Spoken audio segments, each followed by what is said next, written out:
صل وسلم على رسولك الكريم وآله الطاهرين رب اغفر وارحم وأنت خير الراحمين اللهم صل وسلم على رسولك الكريم وآله الطاهرين رب اغفر وارحم وأنت خير الراحمين الحمد لله نحمده ونستعينه ونستغفره ونؤمن به ونتوكل عليه ونعوذ بالله من شرور أنفسنا ومن سيئات أعمالنا من يهده الله فلا مضل له ومن يضلل فلا هادي له وأشهد أن لا إله إلا الله وحده لا شريك له وأشهد أن سيدنا ومولانا محمدا عبده ورسوله أشهد أنه صلى الله تعالى عليه وسلم بلغ الرسالة ونصح الأمة وكشف الغمة وجلى الظلمة وجاهد في سبيل الله وعبد ربه حتى أتاه اليقين اللهم صل على سيدنا محمد وعلى آل سيدنا محمد كما صليت على إبراهيم وعلى آل إبراهيم إنك حميد مجيد اللهم بارك على سيدنا محمد وعلى آل سيدنا محمد كما باركت على إبراهيم وعلى آل إبراهيم إنك حميد مجيد اللهم صل على سيدنا محمد وعلى آل سيدنا محمد وبارك وسلم اللهم صل وسلم على رسولك الكريم وآله الطاهرين رب اغفر وارحم وأنت خير الراحمين أما بعد فأعوذ بالله من الشيطان الرجيم بسم الله الرحمن الرحيم إن الله وملائكته يصلون على النبي يا أيها الذين آمنوا صلوا عليه وسلموا تسليما اللهم صل وسلم على رسولك الكريم وآله الطاهرين رب اغفر وارحم وأنت خير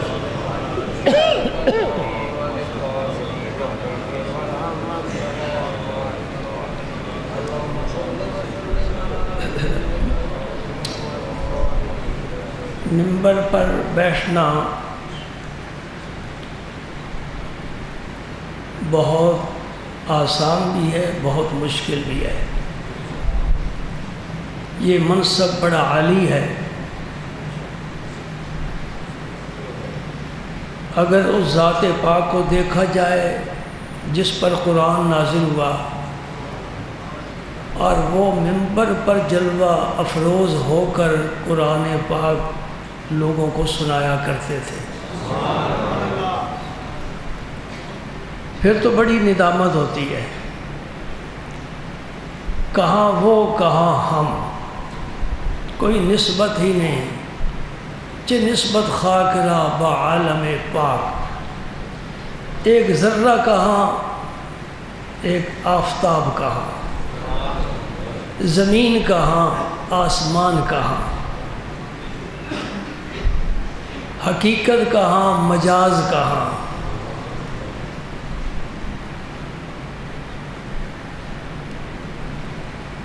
اس منبر کا حق کوئی شخص بھی ادا نہیں کر سکتا۔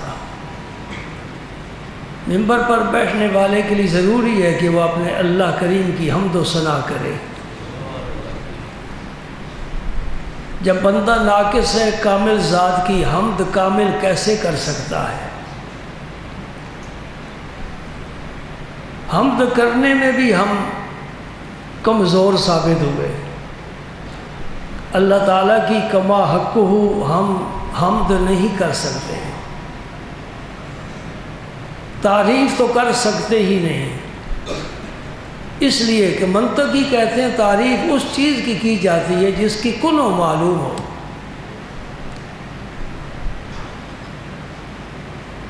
بندہ کیسے رب کی کنو معلوم کر سکتا ہے؟ جب کنو معلوم نہیں، تعریف بھی ناممکن ہے۔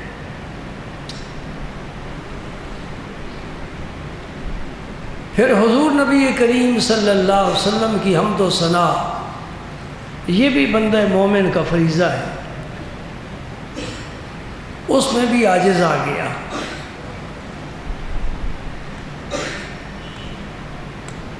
احساس یہ پیدا ہوا کہ اے اللہ تو نے جو تھوڑا سا علم دیا ہے، کچھ محبت والے شوق والے جمع ہوتے ہیں، کچھ سننا چاہتے ہیں، ہم وہ تیرے نبی کی سنت ادا کرتے ہوئے اس منبر پر بیٹھ کر کچھ دین کی باتیں سنانے کی کوشش کرتے ہیں، تو ہماری مدد فرما۔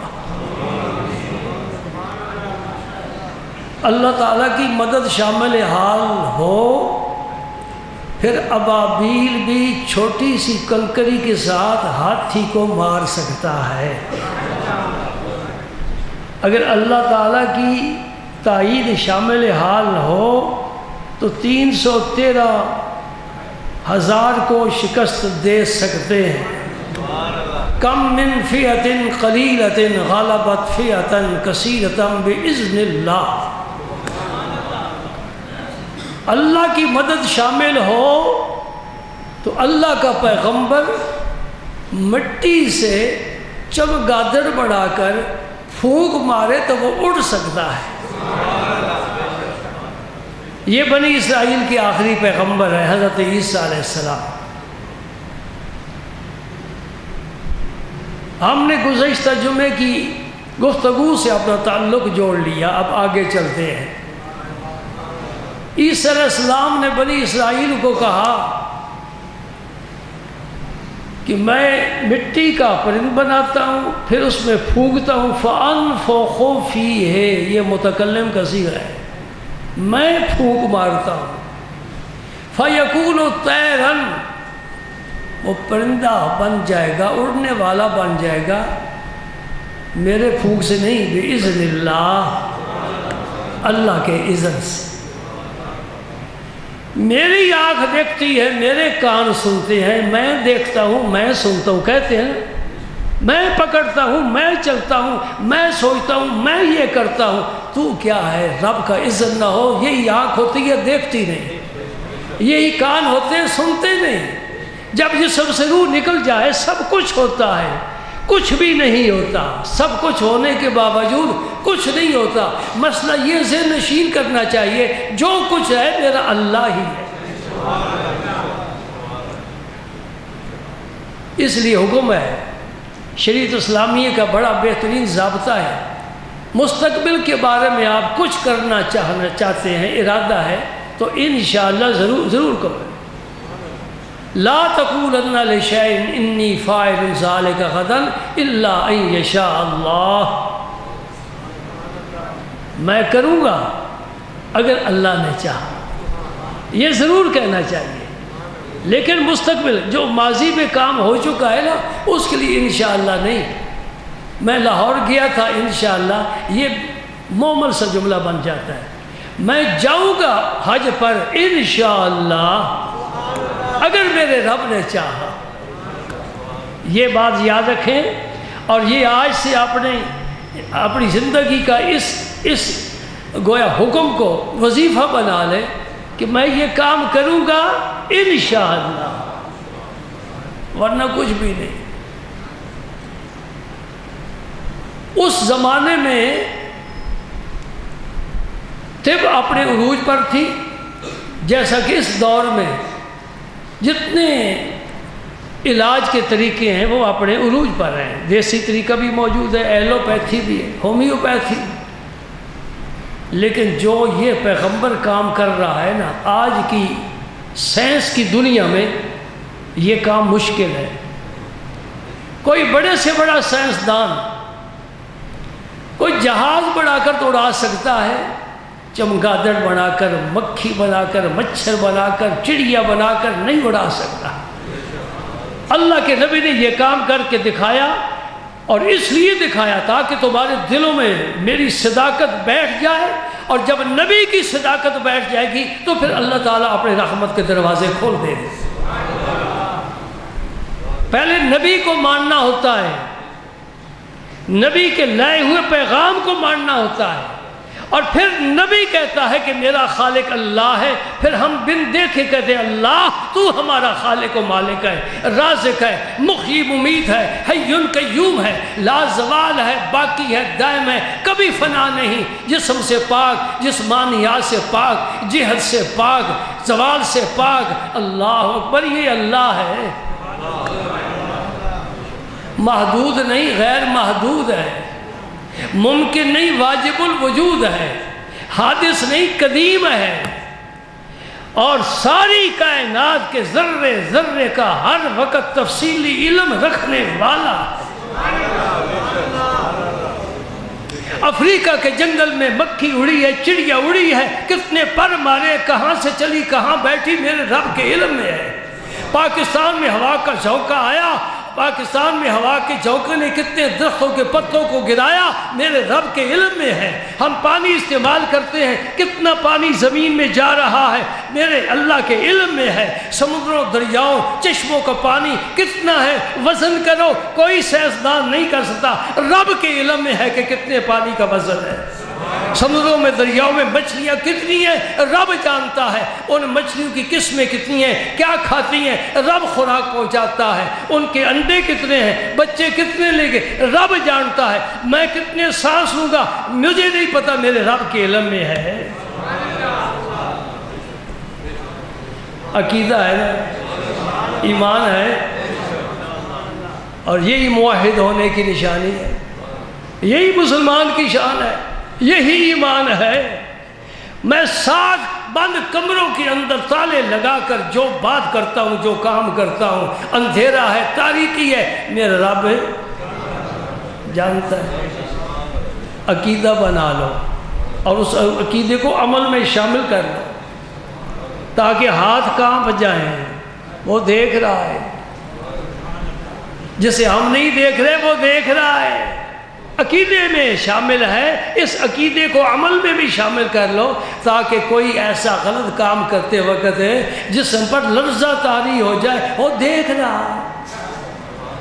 ہم کسی بڑے سٹور پر جاتے ہیں نا تو وہاں جگہ جگہ لکھا ہوا ہے کیمرے کی خفیہ آنکھ تجھے دیکھ رہی ہے، محتاط ہو جاتے ہیں نا، کیمرے کی آنکھ تجھے دیکھ رہی ہے، رب بھی دیکھ رہا ہے، علانیہ بھی، خفیہ بھی، ظاہر بھی، باطن بھی، جو کرتے ہیں، جو کہتے ہیں، جو سوچتے ہیں، میرے رب کے علم میں۔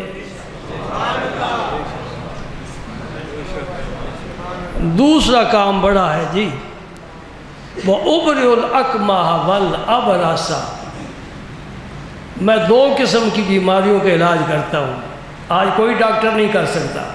مادر زاد اندھا ہو، کوڑی ہو، جس کے جسم پر سفید سفید داغ ہیں، ان سے خون نکلتا ہے، اس کا کوئی علاج نہیں، جالونوس کے پاس نہیں، افلاطون کے پاس نہیں، آج کہاں سے آ جائے گا؟ آج تو علاج ایسے ہیں کہ بیماریوں کو جنم دیتے ہیں، توجہ فرمائی آپ نے، ایسے علاج ہیں کہ بیماریوں کو پیدا کرتے ہیں، بڑھاتے ہیں۔ پاکستان میں چند ہسپتال تھے، جب دوائیاں شروع ہوئیں تو ہسپتالوں نے بڑھنا شروع کر دیا، میڈیکل اسٹور بڑھنے شروع ہوئے۔ ہاں، ایک بات کرنا چاہتا ہوں آپ سے، میں اپنی مجلس میں تو کہتا ہوں، مجمع میں آج پہلی دفعہ کہہ رہا ہوں، آپ نے قرآن پاک میں بھی مطالعہ فرمایا، علماء سے بھی سنا کہ پہلی امتیں جب نافرمانی کی حد کر دیتی تھیں، اللہ پاک پیغمبر کو فرماتا تھا، پیغمبر میں تیری امت پر عذاب نازل کرنا چاہتا ہوں۔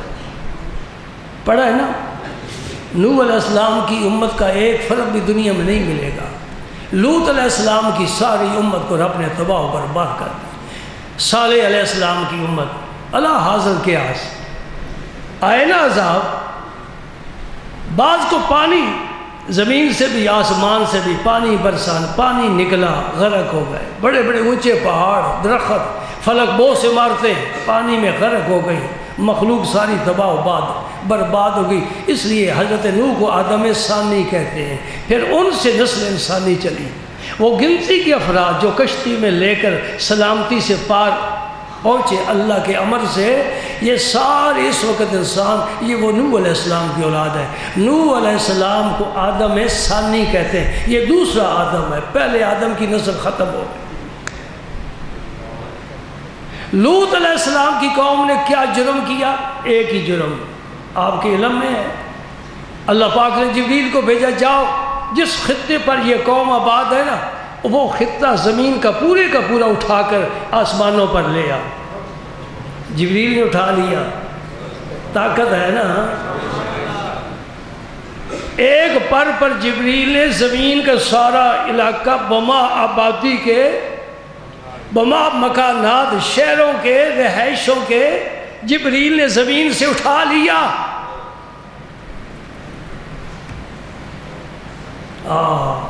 میں مولانا روم کا ایک شعر یاد کر کے لطف پا رہا ہوں۔ وہ نبی پاک کو مخاطب ہو کر عرض کرتے ہیں، اے ہزارہ جبرائیل اندر بشر، یا رسول اللہ تیری ذات پاک میں ایک جبریل نہیں، ہزاروں جبریل کی روحانی طاقت محفوظ ہے۔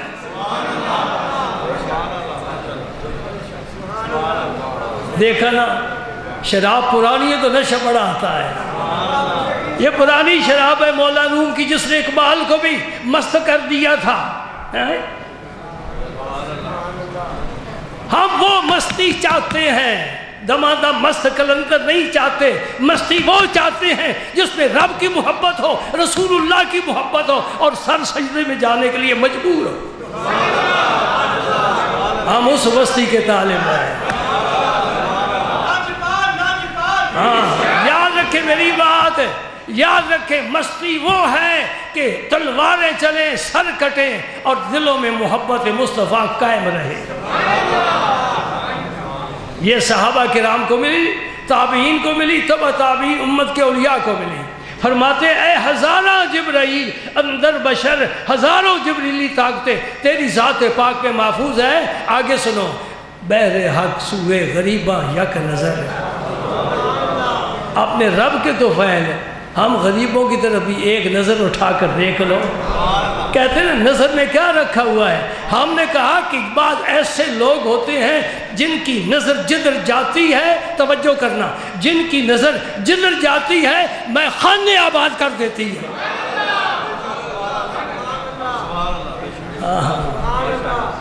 سبحان اللہ۔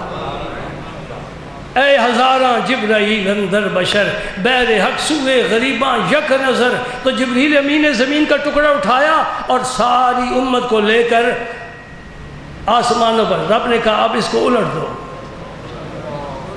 بچے گا کوئی؟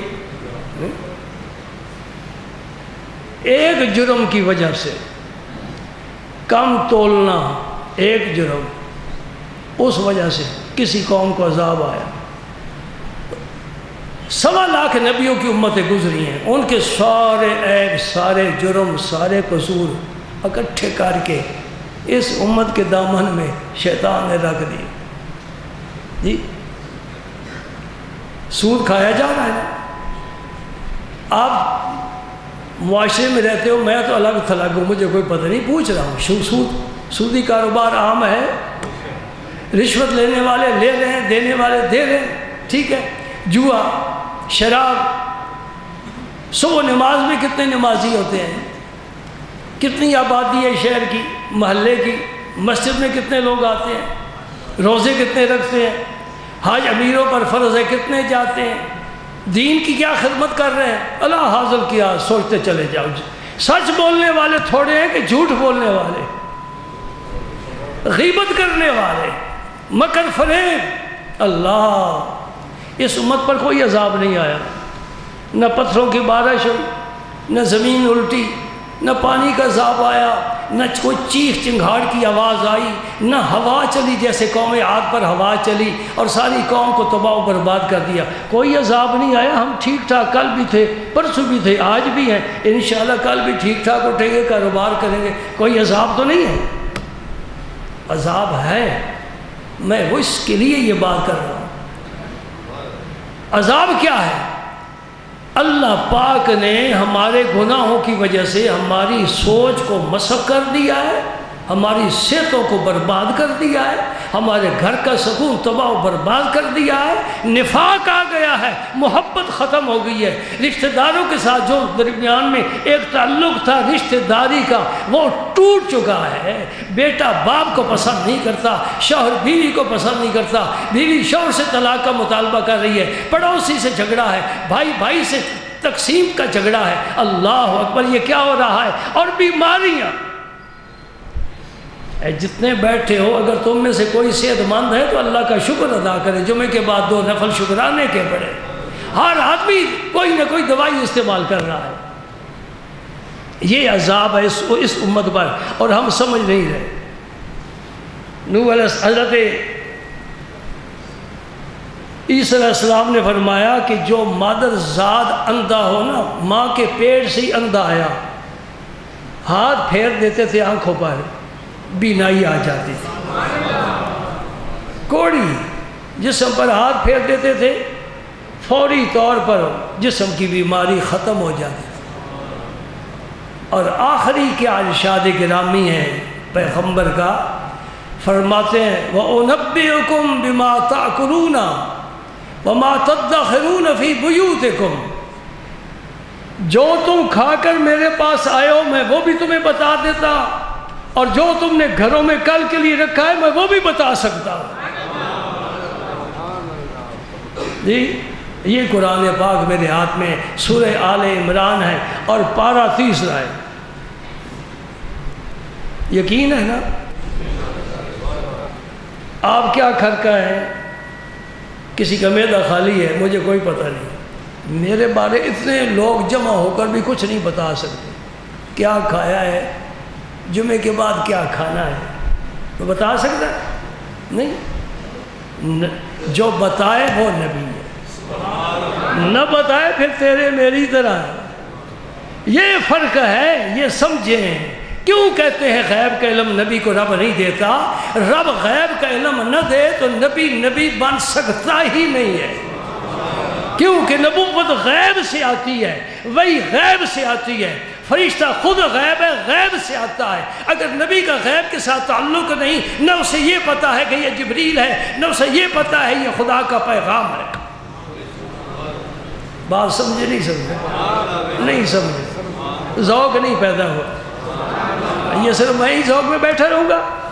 میں تمہیں ایک اصولی بات بتا رہا ہوں، نبی کے علم غیب پر بات کرنے والوں کو کہہ دو اگر نبی غیب نہیں جانتا وہ نبی ہو سکتا ہی نہیں، اس لیے کہ اس نے نبوت کا سارا معاملہ غیب سے کرنا ہے۔ رب غیب الغیب ہے، اس کے فرشتے غیب ہیں اور جنت دوزخ غیب ہے۔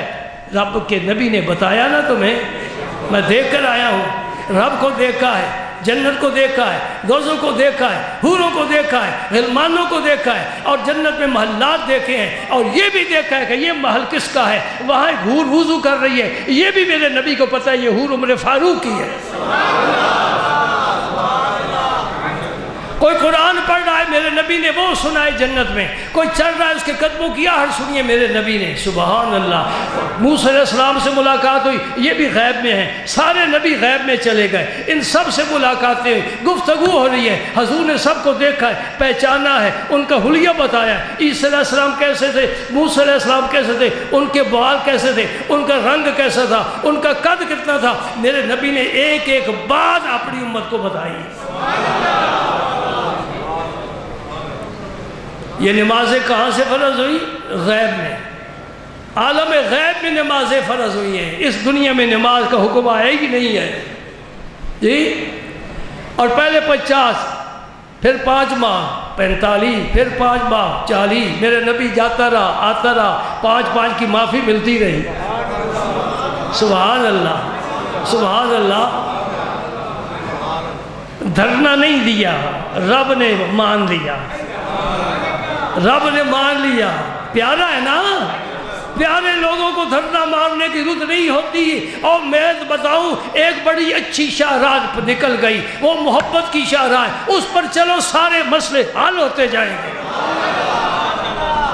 محبت کی شاہراہ پر چلو سارے مسئلے حل ہوتے جائیں گے۔ قبلہ بدلنا ہے، اور قبلہ بدلنا ہے، یا اللہ میں نے بدلنا ہے، میں زبان سے نہیں کہوں گا، نماز کی حالت میں تیرے آسمان کی طرف دیکھوں گا، تیری رحمت کو دیکھوں گا، تیری محبت کا انتظار کروں گا۔ پیارے تو نماز پڑھ، میں نماز میں تجھے غور سے دیکھتا ہوں۔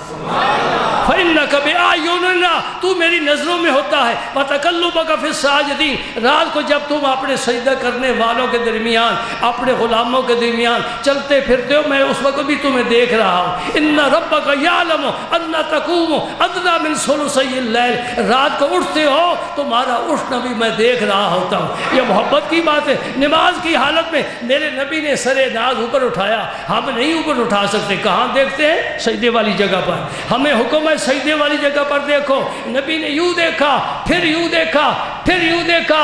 جبریل آئے، قد نرا تقلب وجہک فی السماء فلنولینک قبلۃ ترضاها۔ تم سر ناز اٹھا رہے ہو، میں تمہارا سر ناز اٹھتا ہوا، چہرہ اٹھتا ہوا دیکھ رہا ہوں۔ اے پیارے ذرا نماز کو پڑھتے رہو، میں تیرا قبلہ بدل دوں گا۔ قبلہ کس کو بنائے گا؟ فرمایا تیری رضا کو قبلہ بناؤں گا، تیری پسند کو قبلہ بناؤں گا، تیری خوشنودی کو پسند کو۔ میں تو وہ قبلہ چاہتا ہوں خلیل والا، میں اسی کو قبلہ بنا رہا ہوں۔ قیامت تک یہی قبلہ ہے، یہ محبت کی راہ ہے، اس پر چلنے والے بامراد ہو گئے، ہے نا؟ وَأُبْرِئُ الْأَكْمَحَ وَالْأَبْرَصَ وَأُحْيِي الْمَوْتَىٰ، یہ جملہ تو رہ گیا، بڑا جملہ زبردست ہے۔ وَأُحْيِي الْمَوْتَىٰ، میں مردوں کو زندہ کرتا ہوں، پیغمبر کہہ رہا ہے، لیکن ساتھ ہی کہہ دیے بِإِذْنِ اللَّهِ، اللہ کے اذن سے۔ اذن نہ ہو میں نہیں زندہ کر سکتا، اللہ کا اذن ہے زندہ کر رہا۔ عیسیٰ علیہ السلام نے اپنی زندگی مبارک میں صرف 4 مردے زندہ کیے بس، لیکن ہے تو کمال۔ ایک تو نوح علیہ السلام کا بیٹا سام بن نوح، سینکڑوں ہزاروں سال گزر گئے، آپ اس کی قبر پر تشریف لیں، اٹھ بیلیا، قبر پھٹ گئی، وہ عالم برزخ سے پھر لوٹ کر عالم اجسام میں آ گیا، عالم ناسوت میں آ گیا، اٹھ کھڑے ہوئے۔ کہتے قیامت قائم ہو گئی؟ فرمایا نہیں، ابھی قیامت نہیں قائم ہوئی، میں عیسیٰ خدا کا پیغمبر ہوں، آنا چاہتے ہو چلو؟ نہیں، وہاں بڑا لطف ہے جہاں میں پہنچ گیا۔ ایمان والوں کے لیے جنت کی کھڑکیاں کھل جاتی ہیں، ہوائیں آتی ہیں، خوشبوئیں آتی ہیں، رب کی رضا، پیار، محبت، سبحان اللہ۔ مجھے آپ پھر اپنی جگہ سلا دو، سو جاؤ۔ ایک آپ کا دوست تھا، وہ 3 دن کی مسافت پر رہتا تھا، اس کی ہمشیرہ نے بتایا حضور میرا بھائی فوت ہو گیا جو آپ سے بڑی محبت کرتا تھا۔ فرمایا چلو، آپ اس کی قبر پر 3 دنوں کے بعد پہنچے، اور بیلی اٹھے، اٹھ کھڑا ہو گئے، چل میرے ساتھ۔ رب کیا کہتا ہے، رب کا نبی کیا کرتا ہے، رب جو کہتا ہے وہ بھی حق ہے، رب کا نبی جو اللہ کی اذن سے کرتا ہے وہ بھی حق ہے، شریک نہیں، اللہ کا کوئی شریک نہیں، کسی صفت میں، ذات میں کوئی شریک نہیں، وہ وحدہ لا شریک ہے۔ لیکن جب اللہ اذن دے دے، پیارے یہ کام میں کرنا چاہتا ہوں، تیرے ہاتھ سے کرانا چاہتا ہوں، وہ پنجابی کہنے نا تو کر تیری بلے بلے ہو جائے گی، تیری بلے بلے ہو جائے گی، اندر میں ہی کرنے والا ہوں، تو کر، تجھے اذن ہے۔ سبحان اللہ۔ بھائی وقت تو ختم ہو گیا، میں نے ابھی نبی پاک کا ذکر شروع ہی نہیں کیا۔ ایک حدیث پاک سن لیں، اس کے بعد نماز پڑھتے ہیں۔ کوئی کوشش کر رہا ہوں کہ وقت کی پابندی ہو جائے، جی کوشش کر رہا ہوں، مدد تو اللہ ہی کرتا ہے نا، اسی کی امر سے بولتا ہے بندہ، اسی کی امر سے خاموش ہوتا ہے۔ جب بلا رہا ہے تو بولتے رہیں گے، جب خاموش ہونے کا خاموش ہو جائیں گے۔ حدیث میں آتا ہے، ایک کتاب میں نہیں ہر کتاب میں یہ حدیث موجود ہے، بخاری شریف سے لے کر سیرت کی کتابوں میں موجود ہے، اور یہ حدیث حد تواتر کو پہنچ چکی ہے۔ اور اس کا کوئی بھی انکار کرنے والا نہیں، بلکہ خواجہ حسن بصری نے اس پر تو بہترین اور خوبصورت تبصرہ کیا ہے۔ کون سا واقعہ ہے؟ ایک انصاریہ، انصار میں سے ایک مخلص خاتون عرض کرتی یا رسول اللہ صلی اللہ علیہ وسلم اگر اجازت فرمائیں، میرا غلام نجار ہے، بڑھئی ہے، لکڑی کا کام کرتا ہے، تو میں آپ کے لیے ممبر نہ بنوا دوں؟ حضور نے اجازت فرمائی۔ یہ مخلص لوگ سوچتے ہیں جی، یہ جس نے ممبر بنایا اس کو میں نے نہیں کہا، اس نے خود سوچا ہے۔ کل ساؤتھ افریقہ سے ایک ساتھی کا فون آیا، کہنے لگا میں نے آپ کا ممبر دیکھا ہے اور میں دیکھ کر بڑا ہی خوش ہوا۔ میں کہ یہاں کے نمازی تو خوش ہوئے نہیں، شکر ہے تو خوش ہو گیا۔ سبحان اللہ۔ ہم بھائی آپ اور میں بات کھول کر دینی چاہیے نا۔ آپ اور میں نہر کے دو کنارے ہیں، سال ہر سال ہم چلتے جا رہے ہیں، ہم وفا کرتے رہے، وہ جفا کرتے رہے، فرض اپنا اپنا دونوں ادا کرتے رہے۔ ہمارے پاس جو کچھ ہے، کبھی کنجوسی نہیں، کبھی بخل نہیں، کبھی بچت نہیں، انشاءاللہ آپ تک پہنچانے کی ہر ممکن کوشش کرتے ہیں ہر جمعے کو۔ اور جو پھر آپ کا سلوک ہے آپ کو پتہ ہے، اللہ تعالیٰ آپ پر ہم سب پر رحم فرمائے۔ ممبر بن کر آ گیا، ایک ستون تھا، پتھر کا نہیں لکڑی کا۔ لکڑی کا کیسے؟ وہاں کھجور کا درخت تھا، مسجد شریف بنی، حضور نے اس کو نہیں کاٹا، اس پر آپ نے دست مبارک رکھ کر حضور خطبہ ارشاد فرمایا کرتے تھے۔ ممبر بن گیا، آپ نے آج ممبر اس کی طرف نہیں تشریف لے گئے، ممبر پر جلوہ افروز ہوئے۔ صحابہ کرام فرماتے ہیں کہ اس کھجور کے خشک تنے نے رونا شروع کر دیا۔ لکڑی بھی کبھی روئی، کھجور کے تنے نے رونا شروع کر دیا۔ اتنا رویا کہ مجمع سارا صحابہ کا وہ بھی رونے لگ گئے، اس کی گریہ میں اتنی تاثیر سے۔ مولانا روم نے فرمایا اس تنے حنانا از ہجر رسول گریہ می زد ہم چو ارباب عقول۔ حضور کی جدائی کی وجہ سے وہ کھجور کا تنا رونے لگ۔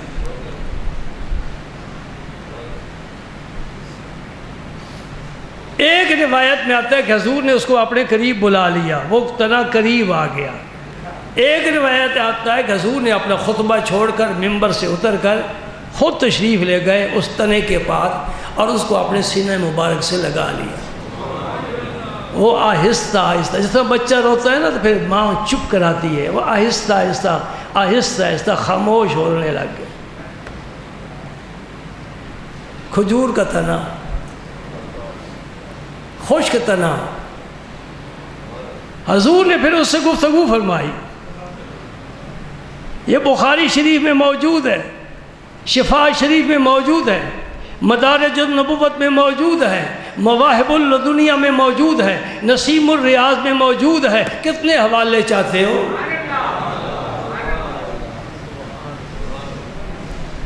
حضور نے اس سے پوچھا اب تو کیا چاہتا ہے؟ اگر چاہتا ہے تو میں تجھے پھر کھجور کا درخت بنا دوں، تیرے اوپر پتے آ جائیں، خوشے لگیں، کھجوریں لگیں، لوگ کھائیں۔ ایسا ہو سکتا ہے؟ اور اگر چاہتا ہے تو میں تجھے جنت کا درخت بنا دیتا۔ پھر حضور نے فرمایا اس کو یہاں دفن کر دو، مسجد شریف میں دفن کر دو۔ دفن کر دیا۔ صحابہ کرام نے پوچھا یا رسول اللہ آپ نے جو اس سے پوچھا وہ تو ہم نے سنا، انہیں جواب کیا دیا وہ ہم نے نہیں سنا۔ حضور نے فرمایا اس نے جواب دیا میں اس دنیا کا اب دوبارہ درخت نہیں بننا چاہتا، مجھے جنت کا درخت بنا دو۔ سبحان اللہ، اس لیے حضور اس کو دفن کر دیا۔ اب صدیاں گزر گئیں، نہ جانے اور کتنا زمانہ گزرے گا اور کتنا شکست و ریگ کا عمل جاری رہے گا۔ اس دنیا میں کتنے انقلاب آئیں گے، کتنی تبدیلی آئیں گی، پھر دنیا کا نظام سارا تہ و بالا ہو جائے گا، آسمان لپیٹ لیے جائے گا۔ یوم نطوی السماء کطی السجل للکتب کما بدانا اول خلق نعید وعدا علینا انا کنا فاعلین۔ آسمان کو رب لپیٹ لے گا جس طرح دفتر لپیٹے جاتے ہیں۔ یوم تبدل الارض غیر الارض، یہ زمین نہیں رہے گی، زمین بھی بدل جائے گی، اور اس وقت جب قیامت قائم ہوگی پھر جنتی جنت میں جائیں گے۔ میرا نبی پھر وعدہ پورا فرمائے گا کہ نہیں فرمائے گا؟ توجہ کرنا ذرا، وہ آج سے 1400 برس پہلے زمین میں دفن ہو چکا ہے، اور مٹی کی خاصیت ہے یہ کھا جاتی ہے جسم کو، مٹی اس لکڑی کو کھا گئی، لیکن اللہ کے علم میں ہے اور میرے نبی کے بھی علم میں ہے۔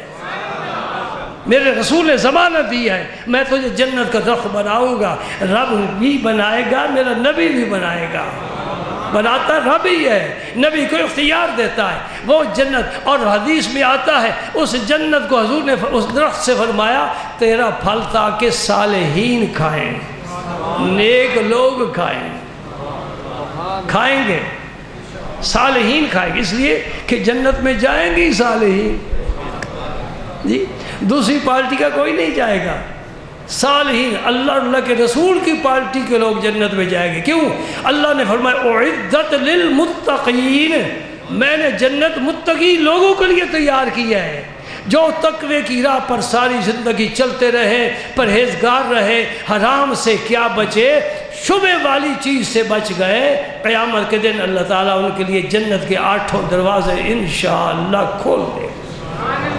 تقوی ضروری ہے۔ قرآن کیا ہے؟ ہدایت ہے، ہدی للمتقین، یہ بھی متقی لوگوں کے لیے ہدایت ہے۔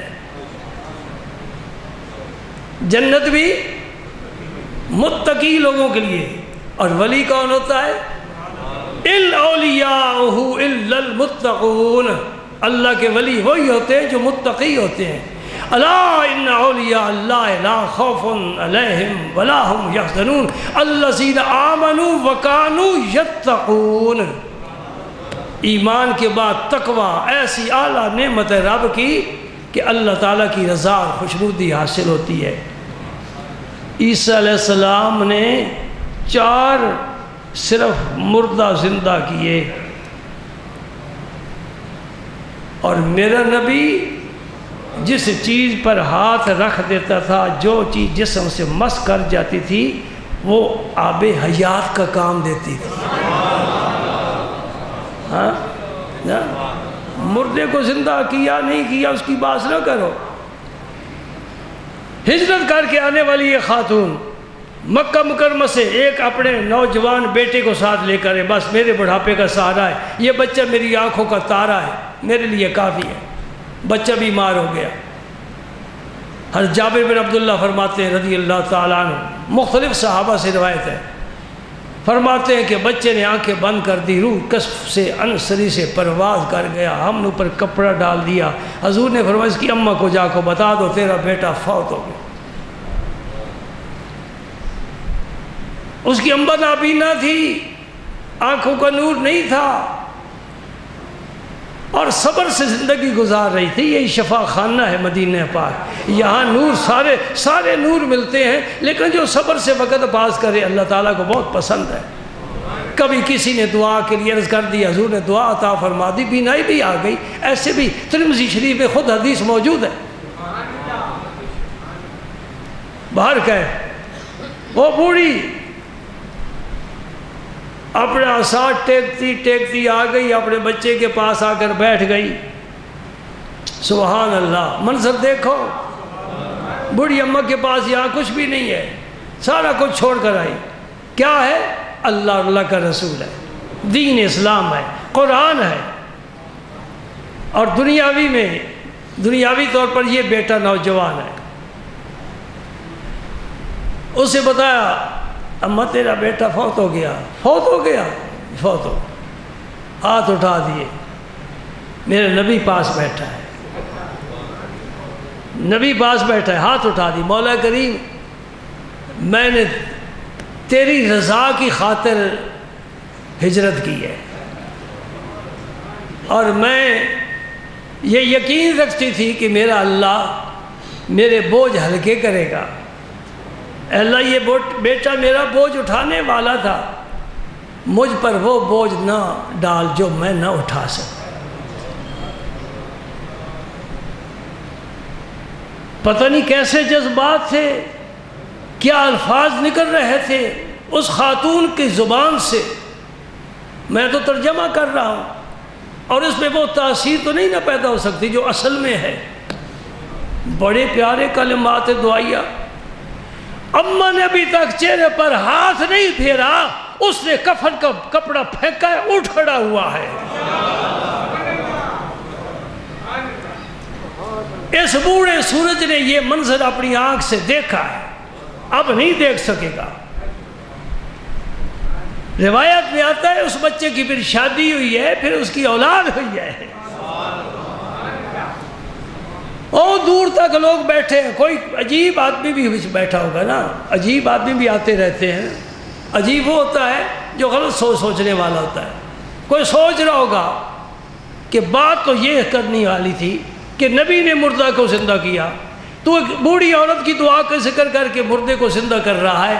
بات سمجھنے والا سمجھ جاتا ہے کہ یہ اس عورت کی کرامت ہے، اور اس امت کے ولی کی کرامت نبی کا معجزہ ہوتا ہے۔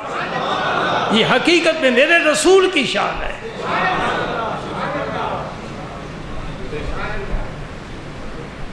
تسلی کے لیے بات کہہ دوں، ایک شخص حاضر ہوا، عرض کرتا یا رسول اللہ میری بچی فوت ہوگی، میں نے اس وادی میں اس کو دفن کیا، آپ اسے زندہ فرما دیں۔ حضور نے یہ نہیں کہا کہ یہ تو اللہ کی شان ہے، عیسیٰ زندہ کیا کرتا تھا، میں تو مردوں کو زندہ نہیں کیا۔ سرکار اس کے ساتھ چل دیے اور اس وادی کے کنارے پر کھڑے ہو گئے، آگے نہیں گئے۔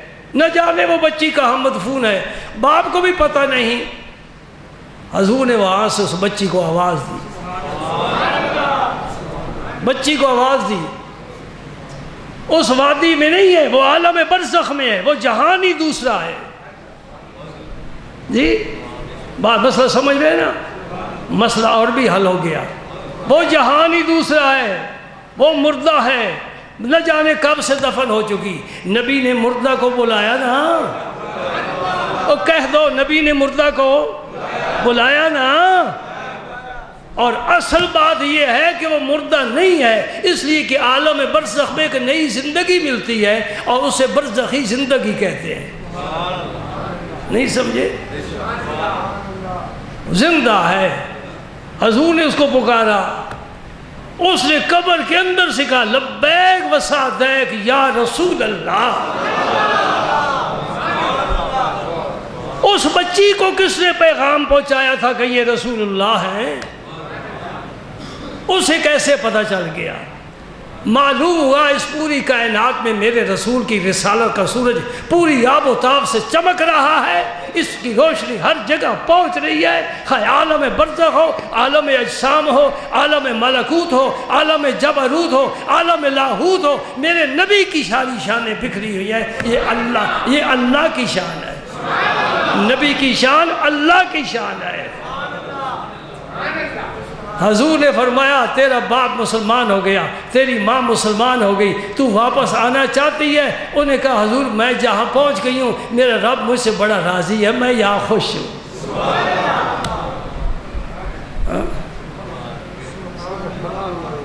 سمجھ آ گئی؟ آپ قبر پر جائیں، کسی کی قبر پر جائیں، ضروری نہیں کہ ولی اللہ ہو، کسی بھی کی قبر پر جائیں۔ حضور نے فرمایا السلام علیکم کہو۔ مردہ کو سلام تو نہیں نہ ہوتا، زندہ کو، اور فرمایا وہ جواب بھی دیتا ہے، تم نہیں سنتے۔ میں نے یہاں گجرات کے ایک مولوی کی تقریر میرے پاس محفوظ ہے، لا یسمعون، بڑے ترنم کے ساتھ وہ پڑھ رہے ہیں لا یسمعون، اور لوگ بڑے خوش ہو رہے ہیں، نعرے مارے لا یسمعون۔ یہ قرآن پاک کی آیت کا ایک فقرہ ہے۔ دوستو تمہیں پتہ نہیں تمہارے ساتھ جو فریب کیا جا رہا ہے مولوی کرتے ہیں، دھوکے دیتے ہیں، خیانت کرتے ہیں۔ وہ بدترین مولوی ہیں جو قوم سے امت سے قرآن اور حدیث پڑھ کر غلط رہنمائی کریں. لا یسمعون، میں نے بھی یہ جو فقرہ پڑھا ہے قرآن میں، آپ بھی پڑھیں گے. اس کا کیا معنی ہے؟ وہ نہیں سنتے. لا یسمعون، وہ نہیں سنتے. کیوں جاتے ہو قبروں پر؟ وہ نہیں سنتے. آپ سوچ میں پڑ گئے. وہ مولوی کہتا تو ٹھیک ہے، خواہ مخواہ اس پر تنقید کرنے کی کیا ضرورت ہے؟ سوچ رہے ہیں نا، اگر اس کی تقریر میں تم بھی ہوتے تمہارا بھی عقیدہ یہ بن جاتا کہ یہ قبروں والے نہیں سنتے، قرآن پڑھ رہے ہیں. ماشاءاللہ شاہ صاحب قرآن پڑھ رہے ہیں، بڑا پیارا قرآن پڑھتے ہیں. لا یسمعون، نہیں سنتے. ظالم کے بچے، یہ رب نے مشرکین کی پوجا کرنے والے بتوں کے بارے میں فرمایا ہے. قرآن میں یہ عید جہاں آئی ہے، یہ بتوں کے بارے میں فرمایا کہ یہ بت تمہاری بات نہیں سنتے. اللہ کے ولیوں کے بارے میں کہاں لکھا ہوا ہے؟ کتنی بڑی خیانت ہے. بت سنتا بھی نہیں، بولتا بھی نہیں، پکڑ اگر مکھی بیٹھ جائے اڑا بھی نہیں سکتا. اور ہمارے ولی کی کیا شان ہے؟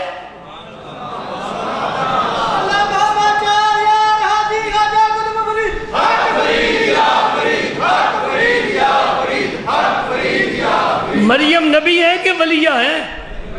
قرآن گواہی دیتا ہے. مریم کو حکم ہوا، یہ کھجور کا خشک تنا ہے، اس پر کوئی سبز پتا نہیں، موسم بھی نہیں کھجوروں کا. اے مریم تو اسے ہاتھ لگا کر اسے ذرا حرکت دے، یہ تجھ پر کھجوریں گرائے گا.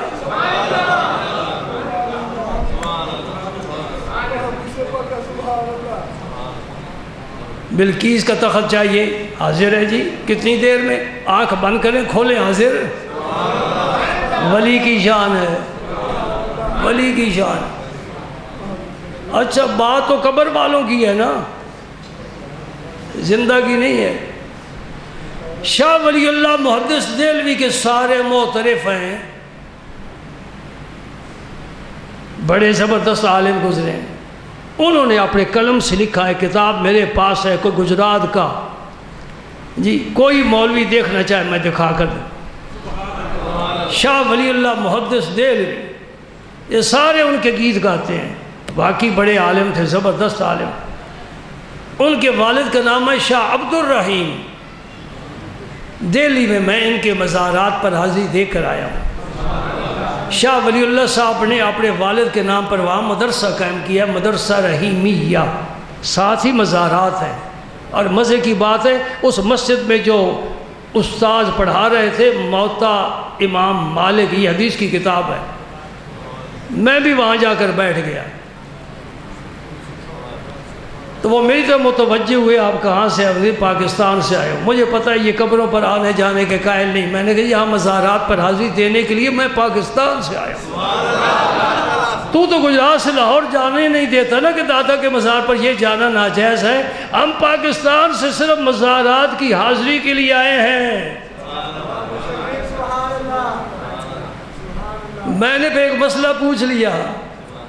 میں نے کہا جی یہ مجھے بتاؤ، یہاں ہمارے پاکستان میں بڑی بات چلتی ہے کہ قبر پکی نہیں بنانی چاہیے، آپ کا کیا خیال ہے؟ وہ کہنے لگے پکی قبر ناجائز ہے. میں نے کہا یہ ساری پکی قبریں ہیں، شاہ عبد الرحیم صاحب کی، شاہ ولی اللہ صاحب کی، شاہ عبد العزیز صاحب کی، شاہ عبد القادر صاحب کی، یہ جتنا خاندان ہے ان کی ساری قبریں. آپ کیا جواب دیتے؟ خاموش ہو گئے.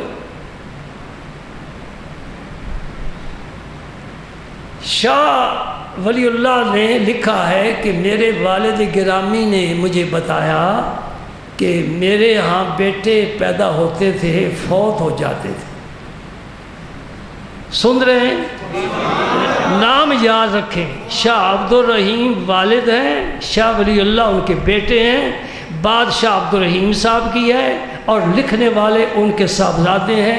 کتاب کا نام انفاس العارفین ہے، فارسی زبان میں ہے. اب اس کا اردو میں ترجمہ بھی چھپ گیا ہے، جو فارسی نہیں پڑھ سکتا اردو کا ترجمہ لے کر پڑھ لے. شاہ عبد الرحیم صاحب نے مجھے بتایا تھا کہ میرے بیٹے فوت ہو جاتے تھے جی، تو پھر میں کہاں گیا؟ خواجہ قطب الدین بختیار کاکی کے مزار پر گیا۔ تو کہتا ہے سب اللہ ہی دیتا ہے، اللہ دیتا ہے، کبھی ولی دلاتے ہیں، دیتا اللہ ہی ہے، اولاد رب دیتا ہے۔ یَحَبُ لِمَن یَشَاءُ اِنَاثًا وَیَحَبُ لِمَن یَشَاءُ ذُکُورًا اَوْ یُزَوِّجُہُم ذُکْرَانًا وَیَجْعَلُ مَن یَشَاءُ عَقِیمًا۔ رب جسے چاہتا ہے بیٹا دیتا ہے، جسے چاہتا ہے بیٹی دیتا ہے، جسے دونوں چاہتا ہے دونوں دے دیتا ہے، جسے چاہتا ہے عقیم اور بانج بنا دیتا ہے، ساری زندگی اولاد ہی نہیں ہوتی۔ یہ سارے کام میرے رب کے ہیں، لیکن رب اپنے ولی کو طاقت دیتا ہے۔ شاہ عبد الرحیم صاحب فرماتے میں کہاں گیا؟ کسی ڈاکٹر کے پاس نہیں، ہسپتال میں نہیں، حکیم کے پاس نہیں، مزار پر گیا۔ خواجہ قطب الدین بختیار کاکی دہلی کے صدر ہیں۔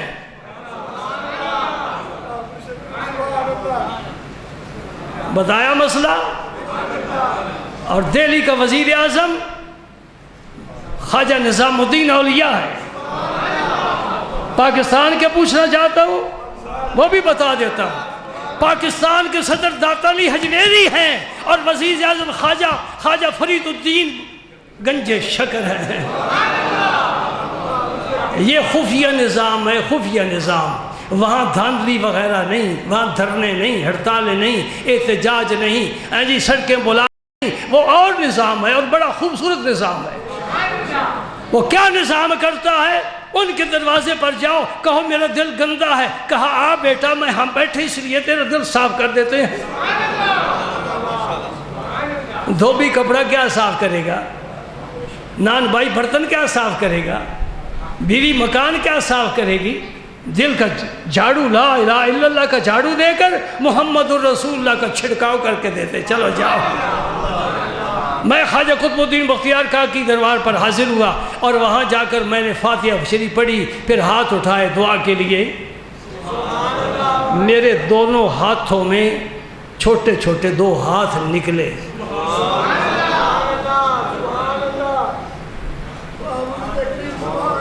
میں قرآن پاک لے کر بیٹھا ہوں، خیانت والی بات انشاءاللہ نہیں کروں گا۔ میں اس گھر میں ہی نہیں پیدا ہوا، اس جوان کے ہاتھ میں نہیں دیا جو خیانت کا سبق دیتا ہے۔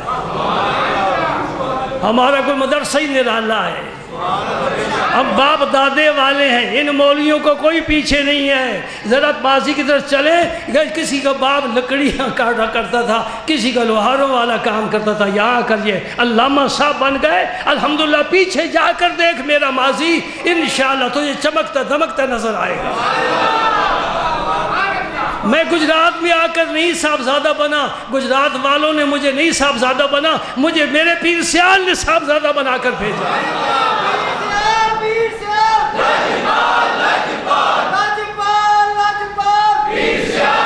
جو بات کر رہا ہوں خدا کی قسم وہی کچھ جو میں نے پڑھی ہے، دیکھا ہے کتابوں میں۔ آپ فرماتے میں ہاتھ اٹھائے تھے دعا کے لیے، سامنے مزار ہے، ایک ولی اللہ مزار کے سامنے۔ تجھے تو مدینہ پاک بھی ہاتھ نہیں اٹھانے دیتے، وہ نئی دنیا آ گئی، کوئی بات نہیں، کوئی بات نہیں۔ تیرے دل کو کون پھیرے؟ تیرے دل کو کون پھیرے؟ اور کتنا اعلیٰ حضرت نے خوبصورت کہا ہے، شوق دل یہ سجدہ گر ان کو روا نہیں، اے شوق دل یہ سجدہ گر ان کو روا نہیں، اچھا وہ سجدہ کیجئے کہ سر کو خبر نہ ہو۔ ہم اور بھی طریقے رکھتے ہیں، شرطوں کو پتہ ہی نہیں چلتا کیا کر رہے ہیں۔ مفلسان مامدہ در کوئے تو شین اللہ جمال روئے تو، جھولی پھیلاتے کہتے اسألک الشفاعۃ یا رسول اللہ، اے اللہ کے نبی میں تجھ سے سوال شفاعت کا کرنے کے لیے آیا ہوں، خیرات مانگتا ہوں، شفاعت عطا فرمائی۔ شاہ عبد الرحیم فرماتے ہیں میرے ہاتھ نے 2 چھوٹے چھوٹے ہاتھ نمایاں ہوئے، اور خواجہ صاحب نے مزار سے مجھے خوشخبری سنائی، عبد الرحیم تیرا بیٹا پیدا ہوگا اور اس کا نام میرے نام پر قطب الدین رکھنا۔ جی میں اس امت کے ولی کی بات بتا رہا ہوں، بنی اسرائیل کے نبی کی بات بتائی ہے، اس امت کے ولی کی بات بتا رہا ہوں۔ فرماتے ہیں شاہ عبد الرحیم صاحب، شاہ ولی اللہ سے فرماتے ہیں بیٹا پھر تو پیدا ہوا تو مجھے یاد نہ رہا، میں نے تیرا نام ولی اللہ رکھ دیا۔ بعد میں مجھے یاد آیا خواجہ صاحب نے فرمایا تھا تو میں نے تیرا نام قطب الدین رکھا۔ شاہ ولی اللہ فرماتے ہیں میرے دو نام ہیں، قطب الدین بھی نام ہے اور ولی اللہ بھی نام ہے۔ ولی نے، رب نے ولی کے ذریعے وہ پتر دیتا کہ نہ دیتا، دینے والا رب ہی ہے۔ اب رب کو نہیں فراموش کر سکتے۔ رب پتر دیلا نا تو ولی دے ذریعے دیتا کہ نہ دیتا، قبر تے جان والن دیتا کہ نہ دیتا۔ یہ بات سمجھنے والی ہے۔ اللہ کا ولی اللہ کے اذن سے سارے کام کرتا ہے، اذن رب کا نہ ہو کچھ بھی نہیں کرتا، اذن ہوتا ہے۔ اس عقیدے پر پکے نا، اللہ کا نبی ہو، اللہ کا ولی ہو، اللہ کی دی ہوئے طاقت سے خیبر کا دروازہ اٹھا سکتا ہے، چاند کو ٹکڑے کر سکتا ہے، ڈوبے ہوئے سورج کو واپس بلا سکتا ہے، کنکریوں سے کلمہ پڑھوا سکتا ہے، درختوں کو بلا کر اپنی شہادت دلوا سکتا ہے۔ یہ نبی کی شان ہے، نبی کی شان ہے، نبی کی شان ہے، اور نبی کی شانیں ہی امت کے ولیوں میں تقسیم ہوتی ہیں۔ اللہ تعالیٰ ہمیں اسی عقیدے پر قائم رکھے۔